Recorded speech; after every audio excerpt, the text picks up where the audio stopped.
Hello. So today I'm going to be showing you how to get a ton of food in Minecraft. So I've been playing this Minecraft world for a week or two now. Not too long. Actually, mostly about a week. And this is an older version, kind of like the golden age of Minecraft. So I just want to show you my main way of getting food because food is very important in these older versions because that's the only way you can restore health. Um, I mean, you can also death abuse by dying and respawning, but yeah. As you can see, I have a ton of cooked pork chop and some bread. So I'm gonna go ahead and show you some of the methods I used today to get food. I'm gonna show you my two main sources of food. So my first source of food is my wheat farm. Now, this does take a little bit of redstone to build, so what I recommend doing, and I do this in every version of Minecraft, every world. I first make a house, but you can also just make an underground base, like I kind of have here.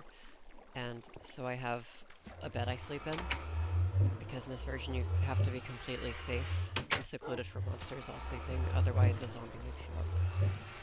But, so what I do is I have a stairway going all the way down to bedrock, and I just mine there. And I strip mine, which means you just kind of mine 2 blocks at a time, so monsters can't attack you. And you have a bunch of torches, you get a lot of loot that way. You know, it's relaxing and you get a lot of resources that way. Um, so what I recommend doing, and this works whether you have bones or not, but I'm going to show you something in a second. As you can see, I have a ton of wheat from this farm. It's very effective, and it's semi-automatic. So before I activate the farm or explain it, let me first show you the redstone behind it. So, oh wow, I actually look weird. um, So it is 3 by 8. And this is because water flows up to 8 blocks. So 1, 2, 3, 4, 5, 6, 7, 8. And so these 2 blocks are conserved for the water itself and the piston that releases the water. You'll see the mechanism working in a second. And I have a lever here so that I can do both sides. And once the wheat is fully grown, it will it will flow down the water because the water will flow perfectly to the edge so that it can flow onto this and then you can sit here at the collecting site. So there are two ways obviously to get this wheat to grow. One is to wait, and you want to make sure that um, it's either exposed to sunlight like this or it has torches around it.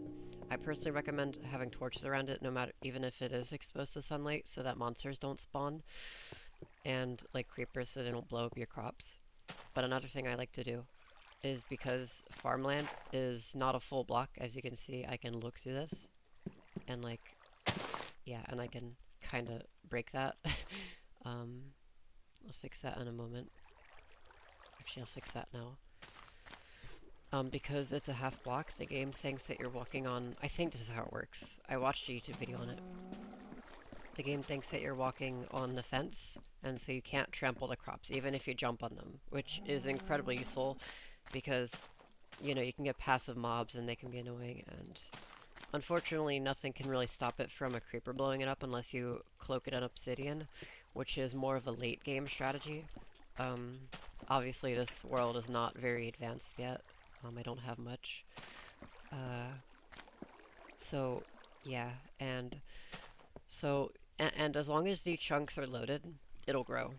And it really doesn't take that long. It takes like 15. Oops, I did not mean to do that. Oops. Okay, so that's the machine working. So I'll show you it actually working though in a second. It takes like from 15 to like 30 minutes or so to grow. I think it varies. Um, and so you can either spend that time building or doing another farm or AFK, whatever you want to do. I tend to spend that time just doing something else since unless you really desperately need food, it's not worth AFKing for. But in my case, I already have a lot of food. But in early game, if you don't have a lot of food to jumpstart your farm, you might want to get some bones and from skeletons. You can either kill them or find a skeleton spawner. Um, and you just bone meal each individual crop, and it becomes fully grown. All you need is one bone meal for each. Bones are very valuable in this version. So I definitely recommend trying to search for a skeleton spawner if you can, and turning that into a farm. I probably won't have enough, but that's fine. Because even if every single... excuse me.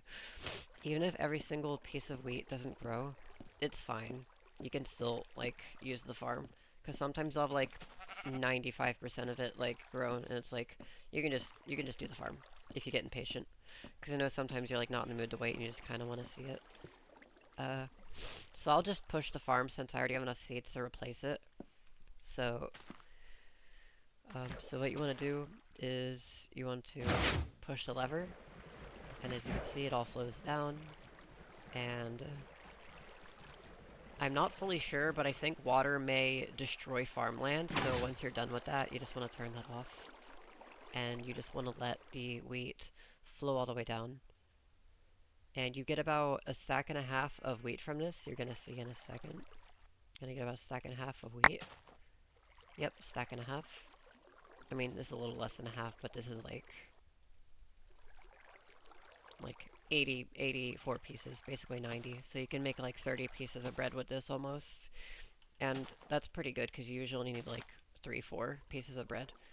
And then, you know, I recommend having a chest nearby so you can just store it. I have a bunch of pre-crafted bread because just in case I need to grab some real quick, but I also have a food case in my house. Let me real quick show you how I get my bones. So there are two ways, without cheating at least. One is like just killing skeletons. I mean, they're both by killing skeletons. But the other, oops, okay, I'll turn that off later.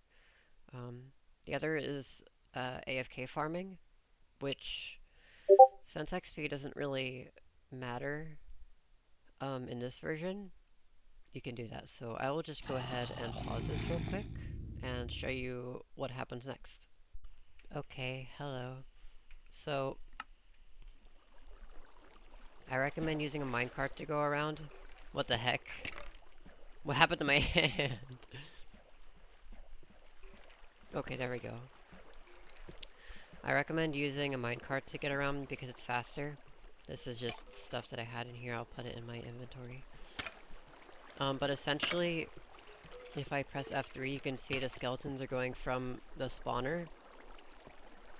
And they're going into lava. And you kind of have to stand here and like bait them. It's a little finicky since the AI is not as good in this version. But essentially the water puts them down in the lava. And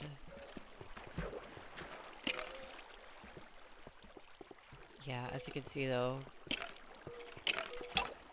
and eventually when they die, there will be bones and arrows.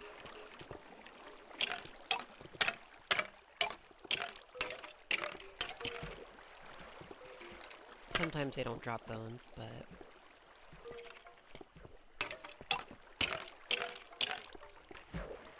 yeah. So, and then you can turn those bones into bone meal. Yeah, that's the first way of how I get a ton of food. And you can get a lot of food using this method. Like, just, you know, and that's, like, the beauty of it is just slowly building up your farm.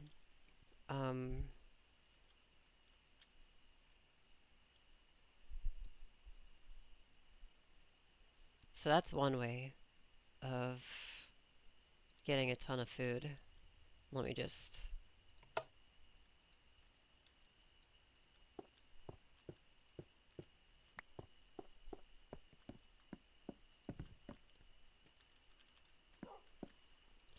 And let's just put this in here for now.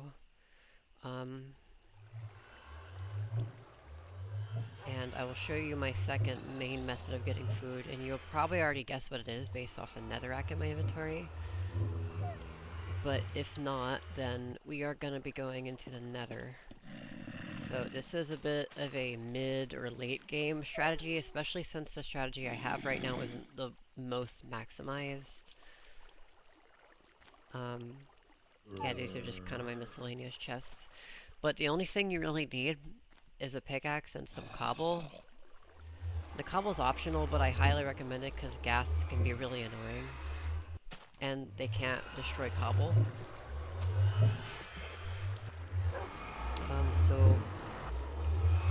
Oh, actually, I should have gotten armor, but it's not a big deal if I die. So yeah.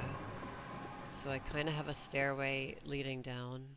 And what you want to do is you want to build kind of like a flat wall, because the reason you want to build a flat wall is because of the way the AI works. Like, assume it's not a flat wall, and they're chasing you into the hole, because the goal is to get them to go into the hole. Like, you want to punch pigmen and get them to go in the hole because they drop cooked pork chop. But like, assume they're chasing they're gonna go here, and their pathfinding will get messed up.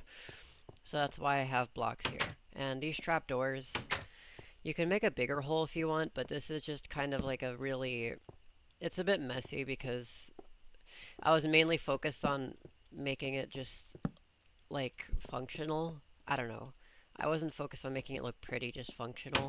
And I would recommend armor in this in case you mess up and they hit you once or twice. So you can use F3 if you feel like to find an area where there's a decent amount of zombie pigmen. So right there's one, but let me see, because I think I did dig an area like up high.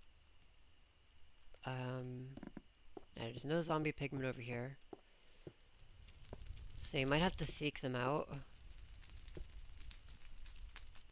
Actually, let me check this way. Okay.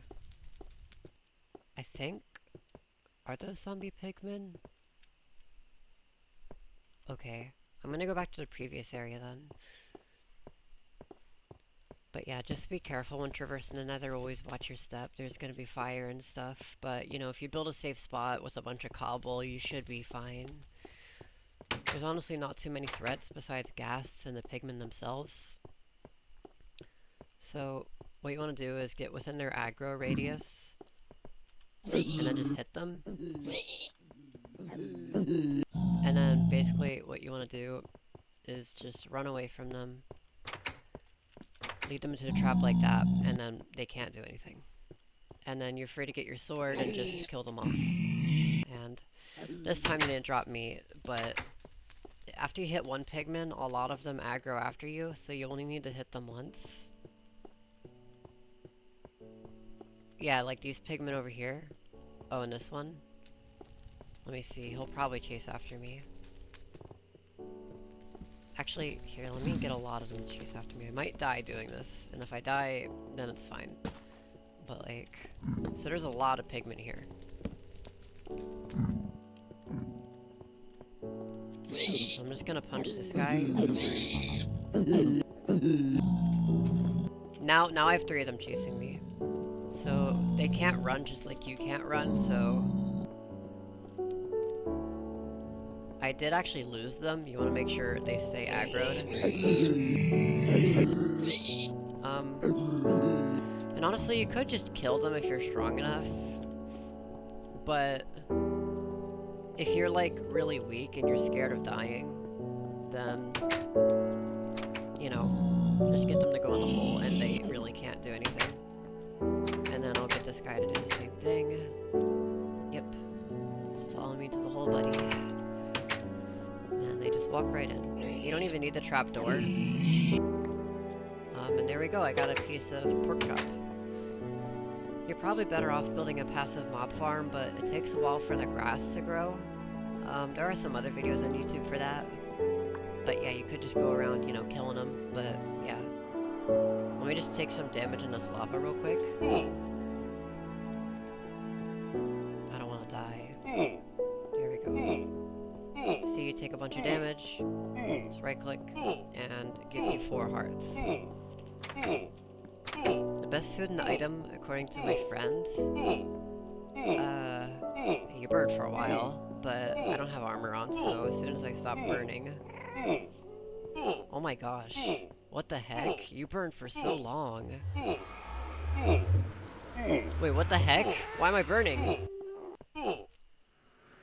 Oh my gosh, you burn for so long in this version. Wow.